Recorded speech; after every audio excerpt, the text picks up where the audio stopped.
Ito daw po ang 4 na dahilan kung bakit nanganganib ang buhay ng mga tao ngayon. Magugulat po kayo sa pang-4. Tandaan po ninyong mabuti ito ha. Unang-una daw po ay ang high blood. Ang pangalawa daw po ay ang paninigarilyo. Ang pangatlo ay diabetes. Ito na po yung nakakagulat. Dahil ang ika-4 kung bakit nanganganib ang buhay ng tao ngayon ay dahil sa pagupo ng sobrang tagal. Tama po ang narinig po ninyo. Pagupo! Akala po natin okay lang yung nakaupo tayo. Pero hindi po pala ganun. Pang-4 pala ito sa pinakadahilan kung bakit nanganganib ang buhay ng isang tao ngayon.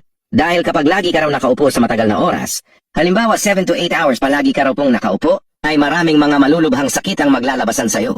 Kaya maaring manganib ang buhay mo. Kaya ipinapayo po na huwag umupo ng matagal o sobrang tagal at ugaliin kung maaari kada oras ay tumayo at maglakad-lakad.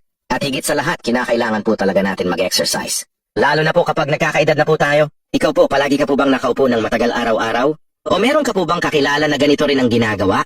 Naku po, paalalahanan niyo po sila. Ngayong nalaman niyo po ang impormasyong ito, ay huwag po ninyong kakalimutan na i-share ang video na ito para makatulong din po tayo sa iba. Katulad ko rin po nung malaman ko po yung mga impormasyong ito, ay sinishare ko rin po sa inyo bilang pagmamalasakit. At maring para po sa atin, simple lang po yung pagpindot.